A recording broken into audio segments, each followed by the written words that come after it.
오늘 로마서 10장 후반부의 말씀을 우리가 나눌 텐데요. 지난주에 유대인들이 그리스도를 배척한 이유가 믿음을 자신들의 것이라고 생각했기 때문이다라고 제가 말씀을 드렸어요. 기독교는 자기 신념이 아니잖아요. 내 옳다고 믿는 믿음의 체계가 아니죠. 믿음이 내 게 아니란 말이에요. 그런데 유대인들은 믿음이 자기들의 것인 양 생각했어요. 그래서 스스로의 힘으로 지키려고 한 거죠. 그래서 얼마나 율법을 잘 지켰는지, 얼마나 하나님을 향한 열심이 있는지 그것을 기준으로 믿음을 평가하는 거예요. 그러다 보니까 어느 수준에 미치지 못하는 자들을 판단하고 정죄하기 시작했습니다. 그들에게 있어서 회개라고 하는 것은 결국 율법을 지키지 못하는 것, 즉 자신들의 행위에 대한 것에 국한된 거예요. 회개라고 하는 것. 그러니까 예수님께서 오셔서 회개하라 천국이 가까이 왔느니라 라고 외치는 그 예수님이 마음에 들지 않는 거예요. 심지어는 율법을 지키지 않는 예수님을 그들은 인정할 수가 없는 거죠. 즉 그리스도가 이 땅에 오셨음에도 불구하고 내 마음에 안 들어서 그리스도를 죽인 거잖아요. 내 마음에 안 들어서. 믿음의 근거인 그리스도께서 나타나셨음에도 불구하고 내 믿음 때문에 그를 죽였다고요. 하나님을 향한 믿음 때문에 믿음의 근거인 그리스도를 죽인 거예요. 그들은. 이게 유대인들이지요. 근데 이런 모습들이 때로는 오늘날 우리들에게도 간혹 있지 않을까 하는 생각을 해봅니다. 하나님을 향한 내 열심 때문에 우리가 예수를 죽일 수도 있는 거죠. 하나님을 향한 내 열심과 하나님을 향한 내 믿음 때문에 예수를 충분히 죽일 수도 있는 거죠. 누군가를 판단하고 누군가를 정죄하고 복음이라는 이름으로, 성경이라는 이름으로, 믿음이라는 이름으로 누군가를 정죄하고 판단할 때에 이미 우리는 그 순간 예수를 죽이는 거 아닙니까? 내 믿음이, 하나님을 향한 내 믿음이 예수를 죽이는 그 어리석은 모습들이 이 유대인들에게 있었단 말이죠. 그런데 바울은 이렇게 이야기해요. 12절 13절 10장 12절 13절 제가 한번 읽어볼게요. 유대인이나 헬라인이나 차별이 없음이라 한 분이신 주께서 모든 사람의 주가 되사 그를 부르는 모든 사람에게 부요하시도다. 누구든지 주의 이름을 부르는 자는 구원을 받으리라. 자, 누구든지 주의 이름을 부르는 자는. 자, 그래서 이 말씀을 가지고 지나가다가 지나가는 아이한테 추파춥스 하나 주면서 예수가 너의 구주이심을 고백해라 해서 딱 고백하면 넌 이제 구원 받았어. 주의 이름을 부르는 자는 구원 받. 이런 게 아니에요. 이 말씀이요. 자, 이름을 부른다는 것은 간절히 찾는다는 거거든요. 부르짖는다는 의미죠. 주의 이름이, 주님이 우리에게 정말 필요합니다라고 고백하는 거예요. 그러니까 이거는 회개를 얘기하는 거. 회개. 주님이 필요합니다. 주님이 없으면 나는 살 수 없는 존재입니다. 에 대한 인식이 만들어낸 부르짖음이에요. 그러니까 이건 회개예요. 그러니까 예수님을 만난 내가 도대체 내가 뭘 한 건지, 내 믿음이 내 의가 돼서 사실 예수를 죽였다는 사실을 깨달았을 때에, 그럼에도 불구하고 예수께서 그렇게 죽으시면서 이루셨던 그 구원을 깨달았을 때에 나 자신에 대해서 우리는 통곡하게 되는 거잖아요. 내가 저 예수를 죽였는데 저 예수의 죽음으로 말미암아 내가 구원을 받았다는 사실을 깨달았을 때에 내 자신에 대해서 통곡하게 되는 거죠. 이게 회개예요. 회개. 내 자신이 전에는 얼마나 패역한 존재였는지를 알고 이제는 내가 누구 품 안에 있는지를 아는 것이 회개인 거예요. 그래서 이제까지 내가 알던 것들이 오히려 주님을 죽이는 데 사용된 것들임을 깨닫는 것. 그럼에도 불구하고 나를 안아주시는 주님 앞에서 다른 그 어떤 것도 바랄 게 없습니다라고 고백하는 것. 그게 회개예요. 회개. 그러니까 유대인들은 회개를 이런 방식으로 이해를 못한 거예요. 내가 율법을 지키지 않은 것에 국한된 거죠.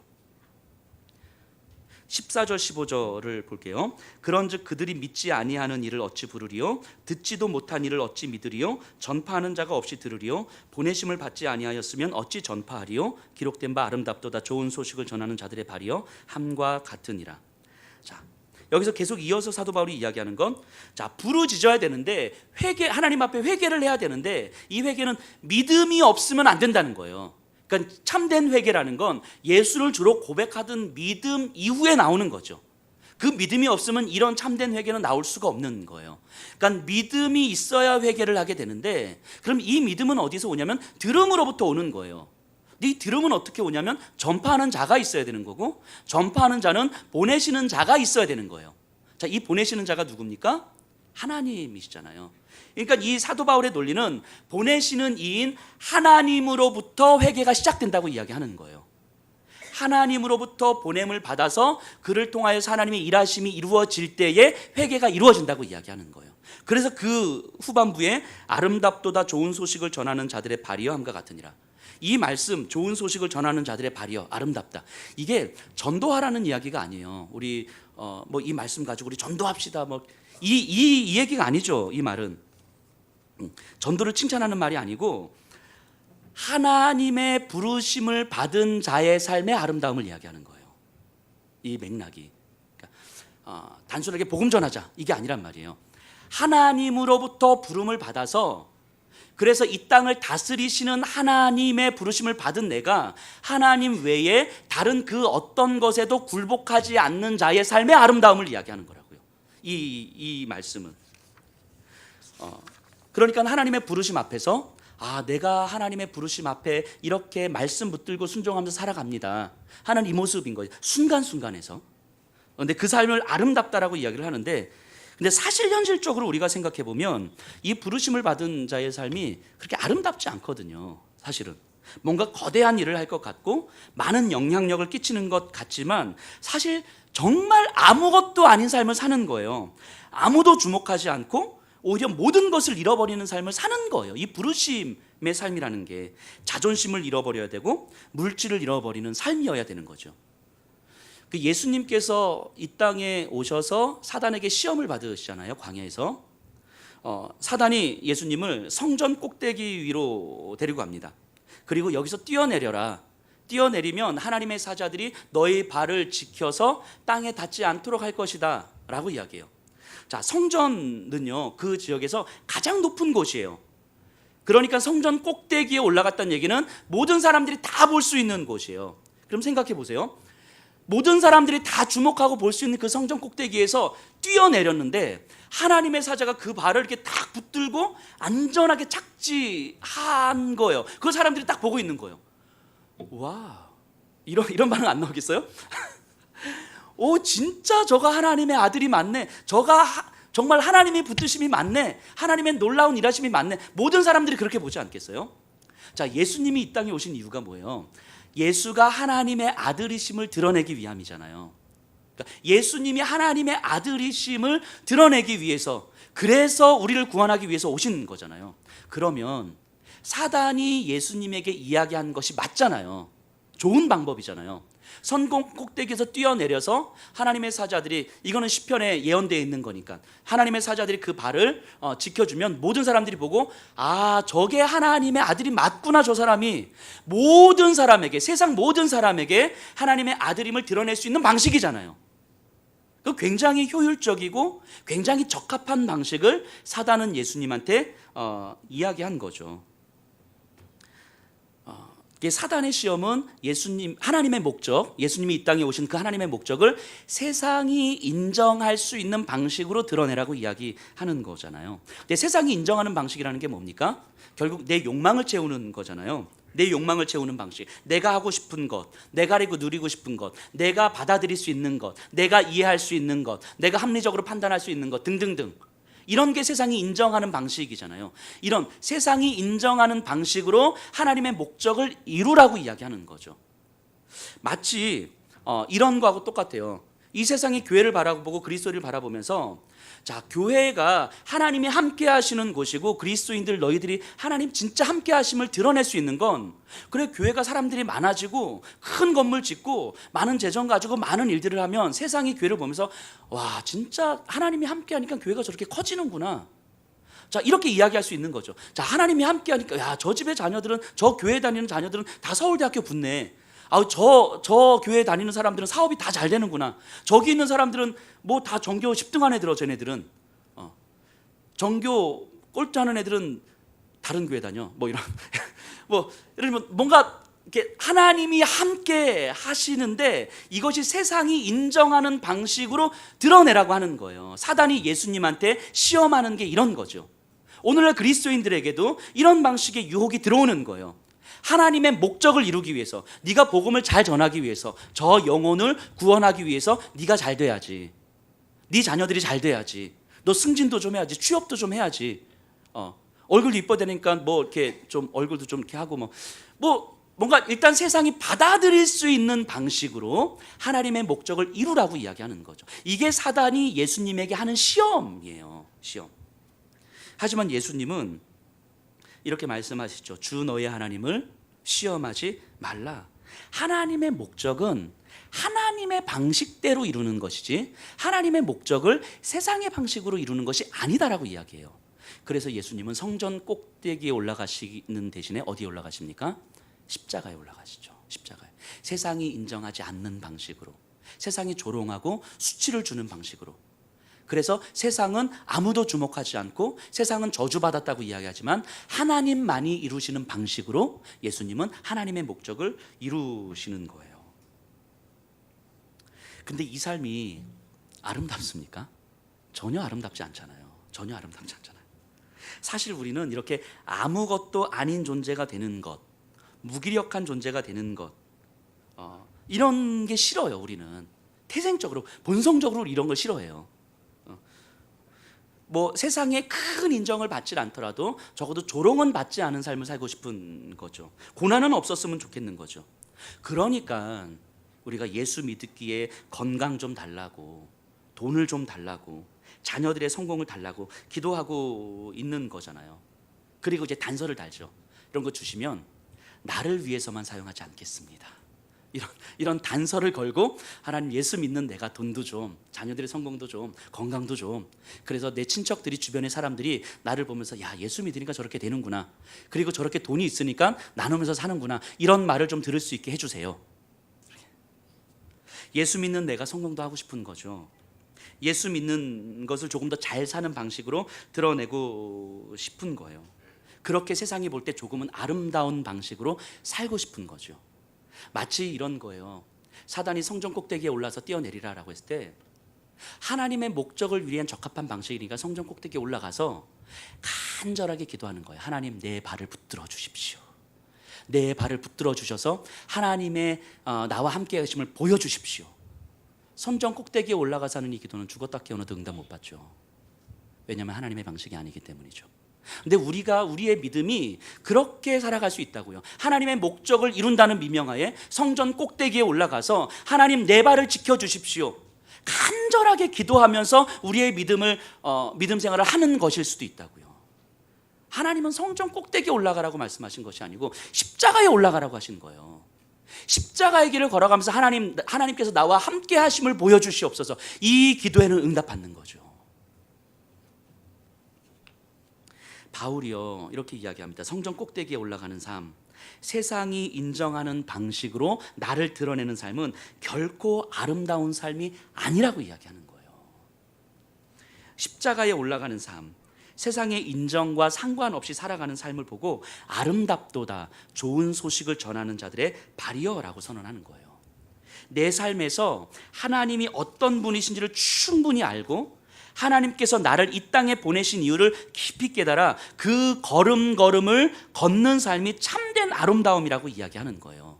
그러니까 하나님께서 우리에게 말씀 붙들고 살아, 십자가 안 올라가면 죽어, 이렇게 협박하는 게 아니에요. 협박이 아니에요.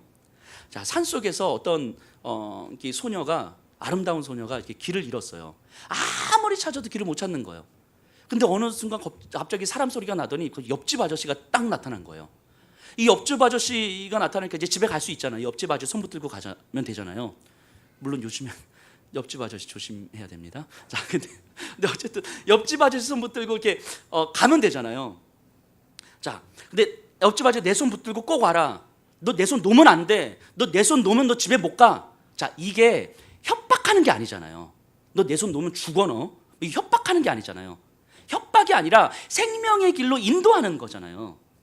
그러니까 그 손을 안 잡으면 내가 집에 갈 수 없다는 걸 알기 때문에 주구장창 그 손 잡아야 되는 거예요. 근데 잡고 가는데 희한한 데로 가는 것 같은 거예요. 내가 볼 땐 이 길이 좀 편해 보이는데 뭔가 덤불을 지나가야 되고 강을 건너가야 되는 것 같은 거예요. 그래서 아저씨, 이 길이 아닌 것 같아요. 이 길 가고 싶어요. 안 된다. 너 내 손 잡고 와야 된다. 아니, 이 길 좀 한번 가볼게요. 안 돼. 너 그 길로 가면 죽어. 내 손 잡고 와야 돼. 근데 우리는 이거를 협박으로 듣는다고요. 협박으로. 이런 건 협박이 아닌 거예요. 협박이. 그런데 우리는 그 손 잡는 게 그렇게 힘들다고 이야기하는 거예요. 왜 꼭 잡고 그렇게까지 가야만 하냐고 이야기하는 거예요. 그래서 손을 놓고 옆길로 가죠. 물론 우리 옆집 아저씨는 그런 날을 또 찾아오셔서 손 잡으라고 이야기하죠. 우리는 또 그 손 못 잡겠다고 또 도망가는데 또 찾아와서 손 잡으라고 이야기하는 거죠. 근데 그 손 못 잡으면 못 간다고요. 말씀 붙들고 꼭 그렇게까지 살아야만 합니까? 꼭 그렇게 해야만 믿음입니까? 현실은 너무 피곤한데, 그럼에도 불구하고 말씀은 우리에게 순종하라고 이야기하잖아요. 근데 이게 협박이 아니라고요. 뭐 너 순종 안 하면 죽어 너, 이런 게 아니라고요. 너 교회 옮기면 저주받아 너 11조 안 넣으면 네 자녀들 어떻게 될지 두고 봐 너. 뭐 이런 아주 유치한 협박이 아니라고요. 이런 게. 말씀은 우리에게 생명의 길을 제시해 주는 거예요. 생명의 길을. 당장 손잡는 게 힘들어도 이 길밖에 없다고 이야기하는 거예요. 이 길밖에 없다고. 자, 17절 한번 보세요. 그러므로 믿음은 들음에서 나며 들음은 그리스도의 말씀으로 말미암았느니라. 자, 이 믿음이 있어야 회개하고 부르짖는데, 이 믿음은 들음에서 나며 들음은 그리스도의 말씀에서 난다라고 이야기합니다. 여기서 그리스도의 말씀이라고 했을 때 이 표현은 이 헬라어로 디아 레마타 크리스투라는 표현인데, 이 말씀을 레마라고 이야기해요. 레마. 성경에서는요, 말씀을 표현하는 단어가 두 개거든요. 로고스라는 단어가 있고 레마라는 단어가 있어요. 이 로고스는 객관적 존재를 일컬을 때 쓰는 표현인 거예요. 태초에 말씀이 계시니라, 이 말씀이 하나님과 함께 계셨으니 이 말씀은 곧 하나님이시라 할 때 이 말씀이 로고스예요. 근데 이 말씀은 나하고 상관없이 존재하잖아요. 내가 없어도 태초에 말씀이 계시니라, 이 말씀은 계시잖아요. 나하고 상관없이 존재하는 이 말씀, 이거를 로고스라고 이야기해요. 이 레마는 이 로고스가 나에게 들어와서 나의 현실이 되는 말씀을 얘기하는 거예요. 그러니까 내 안에서 충분하게 소화가 되는 말씀. 사람이 떡으로만 살 것이 아니요 하나님의 입으로 나오는 모든 말씀으로 살 것이니라 할 때 이 말씀이 레마예요. 그러니까 내 현실이 되는 말씀, 내 현실에서 진짜로 경험되는 말씀. 그 로고스의 말씀이 레마의 말씀이 될 때, 내 안에서 말씀이 될 때 내 삶은 변화되는 거예요. 우리가 성경을 아무리 많이 알고 있어도, 성경을 아무리 통찰력 있게 바라봐도 이 말씀이 레마가 되지 않으면, 내 안에서 내 말씀이 되지 않으면, 내 생각을 다스리고 내 감정을 다스리고 내 삶을 움직이는 힘으로 말씀이 작용하지 않으면 이 말씀은 나를 변화시킬 수 없는 거예요. 옆집 아저씨는 끊임없이 이 소녀를 찾아오지만 이 손 붙들고 가지 않으면 집에 못 가는 거라고요. 시편 1편에 보면 하나님의 율법을 주야로 묵상하는 자로다라고 할 때 이게 묵상하다라는 표현이 나오는데, 이 묵상이 히브리어로 하가라는 단어를 쓰거든요. 근데 이 하가라는 단어가 언제 사용되는 단어냐면, 사자가 먹이를 꽉 움켜쥐고 으르렁할 때 그 모양을 표현해서 쓰는 단어가 하가예요. 그러니까 이 사자는요, 먹이를 딱 움켜쥐고 내 목에 칼이 들어오기 전에 절대 놓지 않습니다. 말씀을 묵상한다고 할 때 이 단어를 쓴다고요. 하가. 즉 말씀을 그냥 큐티책 한번 보고 끝, 이게 아니고 씹고 또 씹고 씹고 또 씹는 거예요. 이것이 내 것이 될 때까지 계속 씹는 거예요. 이거를 묵상하다라고 이야기해요. 그래서 의인에 대해서 율법을 주의로 묵상하는 자로다. 이건 말씀 읽는다 이것이 아니라 그 말씀을 내 안에 계속 새기고 또 새기고 새겨서 내 구체적인 일상 속에서 이 말씀이 어떻게 내 생각을 지배하고 있는지, 내 감정을 절제시키고 있는지, 내 마음의 방향을 만들고 있는지, 내 삶의 원동력과 힘이 되고 있는지, 이 말씀이 나를 움직이고 이끌어가는 힘을 경험하게 되는 사람을 이야기하는 거예요. 이걸 묵상하다라고 이야기하는 거죠. 이게 레마예요. 레마. 이 레마의 말씀을 들을 때 믿음의 역사가 일어나는 거예요. 알고 있는 것만으로는 절대로 믿음의 역사가 일어나지 않습니다. 내 신앙의 경험이 많다는 것 가지고는 내 삶에서 믿음의 역사가 일어나지 않아요. 말씀이 내 안에 들어서 레마가 될 때에 이 말씀이 움직이는 삶이 믿음의 역사를 만들어가는 거예요. 어느 순간 그렇게 초라하게만 보였던 십자가의 삶이 아름답게 보이는 거예요. 이게 믿음의 역사잖아요. 성전 꼭대기에 올라가지 않아도 내 삶이 충분히 아름다울 수 있다는 것을 깨닫는 거예요. 내가 아무것도 아닌 존재가 되어도 그것이 하나님의 부르심임을 깨닫는다면 그걸로 충분히 아름답다고 고백하는 거예요. 그게 믿음의 역사죠. 믿음의 역사. 우리가 흔히 이렇게 성경적이다 뭐 이런 표현을 해요. 복음적이다, 성경적이다, 하나님의 뜻대로. 근데 진짜 성경적이라는 건 성경적인 걸 얘기하는 게 아니죠. 그걸 말하는 게 아니고 성경 말씀대로 사는 거죠. 우리는 성경적이라는 이름으로 누군가를 판단하고 성경적이라는 이름으로 복음적이라는 이름을 끊임없이 누군가를 정죄해요. 그건 이미 복음적이지 않잖아요. 이미 성경적이지 않잖아요. 그건 유대인들이 했던 방식이라고요. 내 믿음의 체계 가지고 내가 옳다고 믿는 바를 가지고 끊임없이 누군가를 판단하는 것. 성경적인 건 그런 게 아닌 거죠. 말씀대로 산다는 건 주님 앞에서 내가 죄인 중에 괴수임을 깨달아 주의 은혜에 감격하는 삶을 사는 거예요. 그래서 그 어떤 것도 나를 만족시킬 수 없음을 경험했기에 말씀에 나를 복종시키는 삶을 사는 거예요. 이게 성경적인 거잖아요. 여러분들 한번 스스로 질문 던져보세요. 이 예배의 자리에 나와 계신 이유가 뭡니까? 이 자리에 지금 앉아있는 이유가 뭐예요?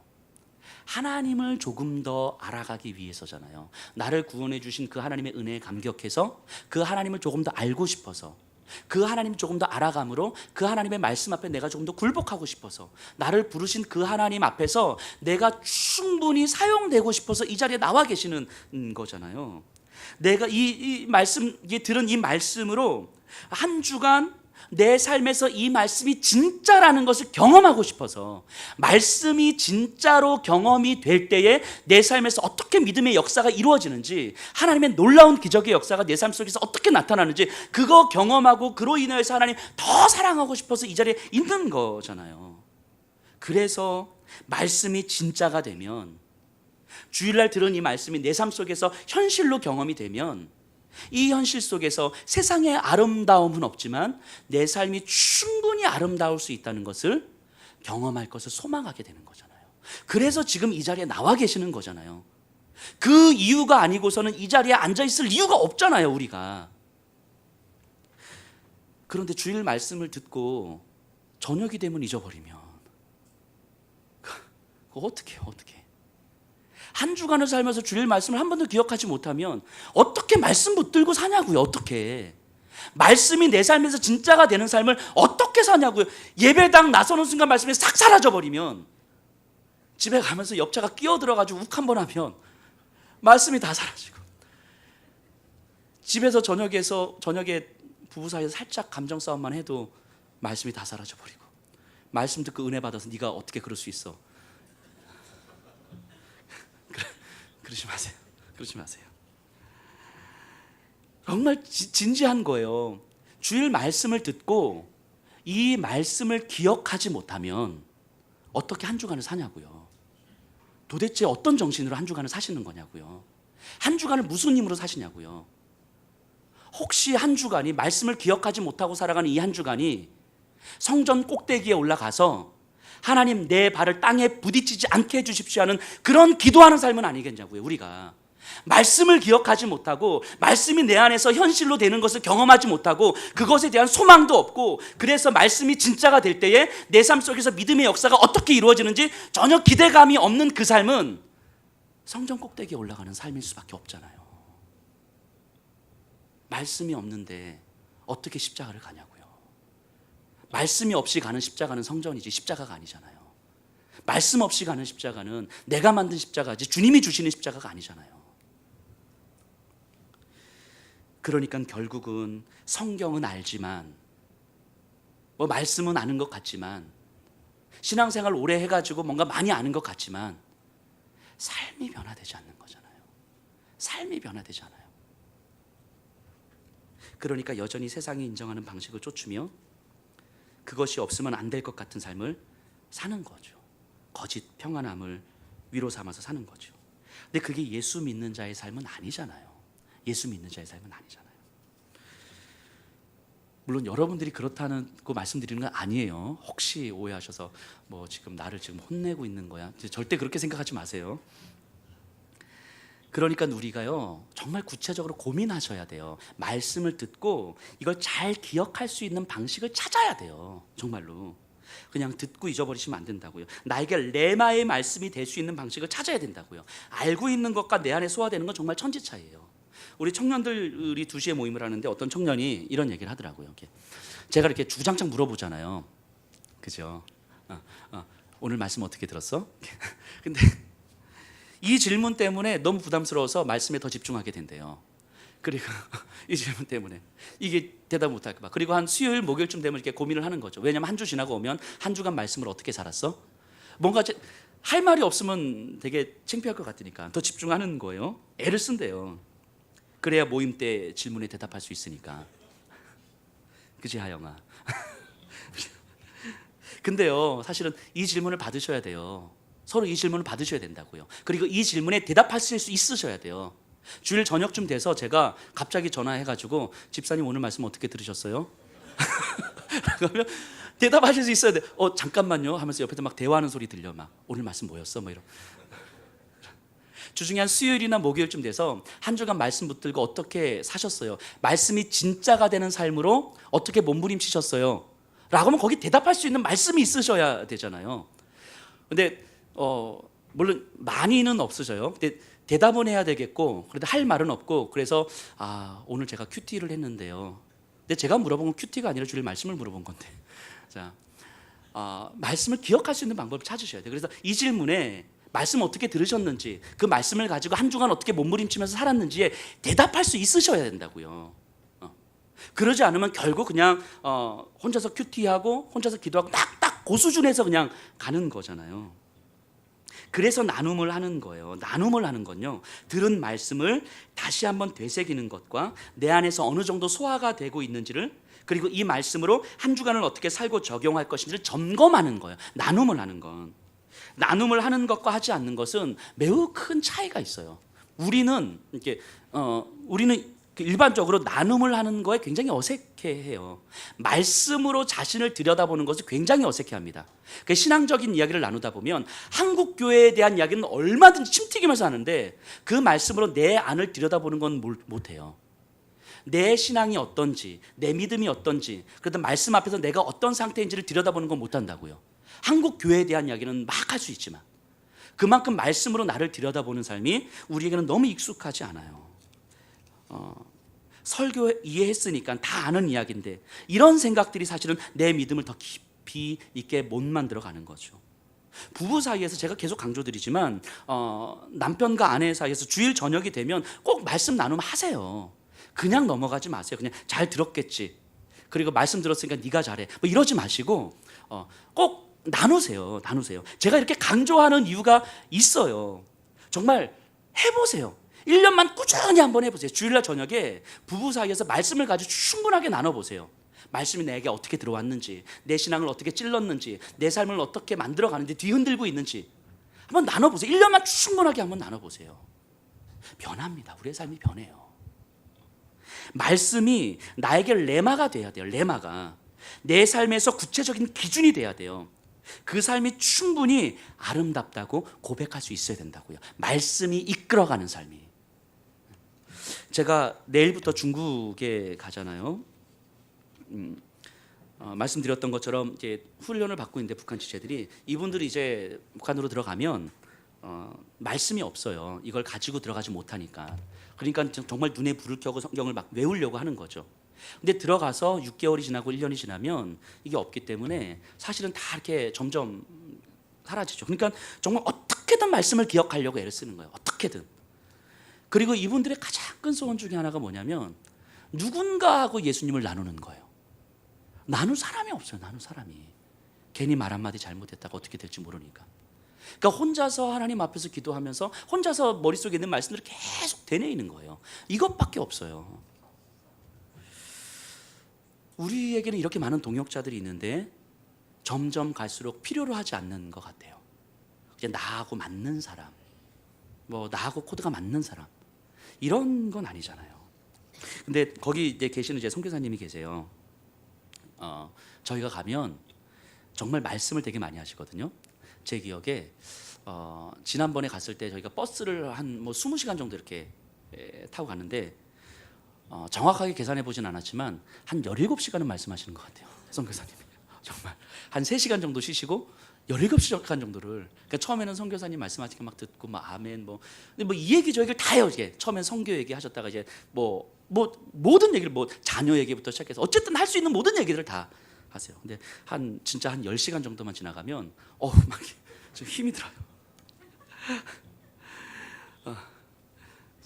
근데 이분들 생각해 보면 얼마나 말을 하고 싶었으면 그곳에서는요 다 거짓이거든요. 거짓말을 하려고 해서 거짓말이 아니고 이름도 매년 바뀌어요. 사는 곳도 매년 바뀌고 가족 상황도 매년 바뀌고 뭐 예전에 하던 일들도 매년 바뀌고 계속 바뀌어요. 왜냐하면 그곳에서는 혹여라도 누군가 한 명 잡히면 거기서 끝나야 되잖아요. 그러니까 아예 정보를 몰라요. 아예 정보를 서로 간에. 그래서 서로 알려고 하지도 않아요. 그러니까 딱 사역하는 것, 사람들 훈련시키는 딱 요거에만 집중되어 있는 거지 사실은 다른 서로 간의 정보들은 몰라요. 다 자기의 마음을, 진심을 드러내는 것이 안 된다고요. 거기서는. 그러니까 얼마나 하고 싶은 말이 많겠어요. 근데 저희는 가면 갔다 오는 사람이니까 거기 계속 있는 사람이 아니고 뭐 저희는 뭐 잡힐 일도 없고 뭐 잡혀봤자 뭐 크게 뭐가 없으니까 그냥 저희한테는 다 이야기하죠. 그러니까 뭐 20시간 가지고 되겠어요. 그게 계속. 외롭죠. 많이 힘들어요. 많이 힘드세요. 사람들이 알아주지도 않죠. 거기는 재정적으로도 많이 힘들죠. 이제 연세도 좀 있으셔서 올해 이제 65세인가 이렇게 되셨을 텐데 이제는 조금씩 후임도 찾아야 되는데 그곳에 아무도 가려하지 않아요. 사실은. 그런데요, 아마 함께 가서 보신 분은 아시겠지만 참 밝아요. 선교사님이 굉장히 밝습니다. 힘이 있고 에너지가 넘쳐요. 주님 부르신 자리임이 확신되니까 돈도 없고 사람도 없고 내일 당장 어떻게 될지 모르겠는데 하나님께서 그때마다 채워주시는 그 기가 막힌 삶이 그렇게 참 재미지대요. 이게. 그러니까 내일 당장 어떻게 될지 모르겠는데 그럼 내일 하나님은 어떻게 채워주시지? 이걸 기대하는 삶이 그렇게 재밌대요. 그렇게. 하나님이 어떻게 일하실지가 기대돼서 참 좋고 매일 하루하루가 그렇기 때문에 하나님과 동행하지 않으면 불안해서 살 수가 없는 거예요. 그러니 매일매일 하나님과 동행하는 그 삶이 좋대요. 그 삶이 좋대요.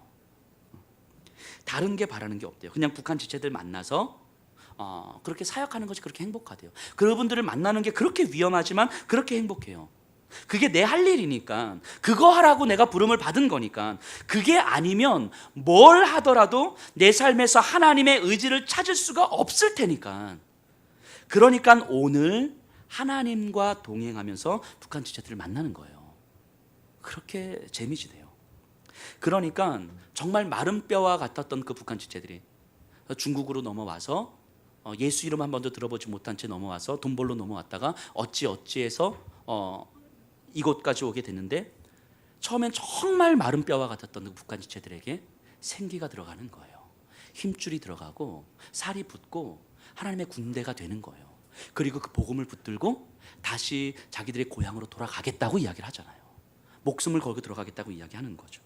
이 선교사님 안에 그 레마가 있는 거죠. 하나님의 말씀이 내 삶을 움직이는 힘이 되는 거죠. 그 말씀을 주신 분이 하나님이심을 확신하기 때문에 이 말씀 외에 다른 것을 바랄 수 있는 게 없다는 것을 확신하는 거예요. 그러니까 돈이 없어도 내일 먹여주실 하나님을 기대하는 것이 그렇게 행복한 그 삶으로 그 북한 지체들을 만날 때 그들에게 생기가 돌아가는 거예요.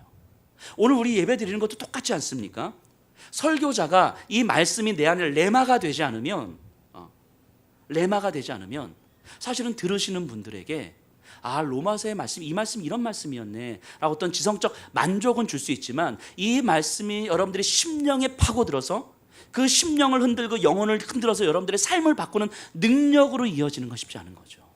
하지만 이 말씀이 설교자에게 레마가 돼서 이 말씀이 나에게 소화가 돼서 이 말씀을 붙들고 내가 무릎 꿇고 몸부림치고 눈물 흘리며 살아가는 이 레마가 되면 이 말씀이 여러분들의 삶에서도 동일하게 역사할 수 있는 거죠. 제가 다음 주부터 가서 잠언을 강의할 때도 마찬가지겠죠. 이 말씀이 나에게 레마가 되지 않으면 잠언을 가지고 지식을 전달할 수는 있겠지만 이분들에게 그 어두운 현실 속에서 처절한 현실 속에서 내 삶을 끌고 갈 수 있는 말씀의 능력을 전달할 수는 없을 거잖아요. 그러니까 이 말씀을 얼마나 내가 공부하느냐보다 더 중요한 건 이 말씀이 나에게 소화된 말씀인가, 하나님께서 나에게 주신 레마인가, 이것 붙들고 씨름하는 거죠. 그래서 제가 우리 성도님들에게 기도 부탁드리는 거 아닙니까? 한 주간 동안 저를 위해서 기도해 달라고. 레마는요, 마른 뼈와 같은 우리의 삶에 생기를 불어넣어줘요. 잡히지 않는 내일을 위해서 오늘 근심을 끌어안고 살아가는 마른 뼈와 같은 우리들에게 오늘 하루 하나님과 동행하는 그 맛을 느끼게 해준다고요. 우리 성도 여러분들의 삶이 이러해야 되는 거잖아요. 세상이 인정하는 것이 때로는 없어도 충분히 힘이 나는 삶이어야 되는 거죠. 충분히 아름다운 삶이어야 되는 거죠. 하나님의 부르심의 자리이기에 힘에 부쳐도 에너지가 넘치는 삶이 바로 우리 성도님들의 삶이어야 되는 거잖아요.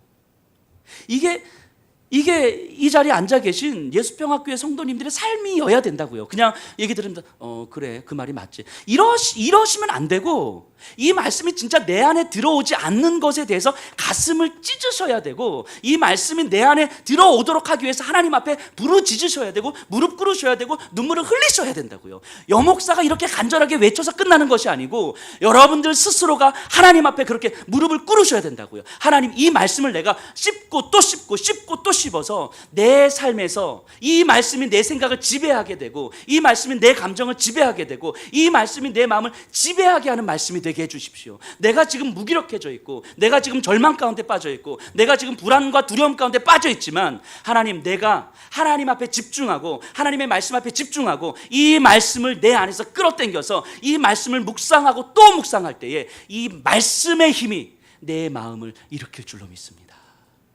이 고백하셔야 되는 거예요. 여러분들이 그렇게 살아가셔야 되는 거라고. 이게 성도의 삶이라고요. 이 삶이 아니면 우리도 모르게 성전 꼭대기에 올라가 있다고요. 우리도 모르게 성전 꼭대기에 올라가서 거기서 내 발 붙들어 달라고 하나님 앞에 간절하게 기도하는 삶을 산다고요. 응답되지도 못할 그 기도를 하나님 붙들고 간절하게 매달린다고요. 이게 얼마나 비참한 삶이에요. 이게 그리스도인으로서는 얼마나 비참한 삶이에요. 우리 21절 잠깐 가서 보셔요. 이스라엘에 대하여 이르시되 순종하지 아니하고 거슬러 말하는 백성에게 내가 종일 내 손을 벌렸노라 하였노라. 순종하지 않은 백성들에게 이 세상을 향하여서 하나님은 종일토록 하나님의 손을 벌렸대요. 이 손이 누굽니까? 보냄을 받은 자죠. 이 손이, 하나님이 벌린 손은 보냄을 받은 자인 거죠. 하나님의 손은 바로 여기 있는 분들인 거잖아요. 여러분들이 하나님의 손이라고요. 하나님께서 이 세상을 향한 하나님의 일하심을 위해서 손을 벌렸는데 어떻게 벌리냐면 여러분들을 통해서 벌리는 거예요. 여러분들이 하나님의 손이라고요. 근데 세상은 하나님을 알지 못하기 때문에 하나님의 손을 멸시해요. 하나님의 손을 매몰차게 거절한다고요. 그런데도 이게 하나님의 손이라는 것이 내 안에 믿어지기 때문에 이로써 아름다운 거예요. 이로써. 그래서 세상이 인정하지 않아도 내가 하나님의 손으로 이 땅을 살아간다는 사실이 내 삶을 아름답게 만드는 거죠. 아름답게. 그래서 눈물이 나도 기쁜 거예요. 눈물이 나도. 힘에 겨운데 일어나는 거예요. 절망인 듯한데 소망이 보여요. 아픈데 행복한 거예요. 이게 그리스도인들의 삶 아닙니까? 우리가 예수 믿으면서 성전 꼭대기에 올라가는 그런 삶 살지 마십시다. 성전 꼭대기에서 하나님 매달리는 그런 삶 살지 마십시다. 우리 힘들어도 십자가 올라가십시다. 힘들어도 세상이 외면해도 하나님의 손으로 살아가십시다. 그래서 아름답게, 그래서 예수 믿는 자의 그 명예를 우리 안에서 충분하게 누리면서 살아갔으면 좋겠습니다.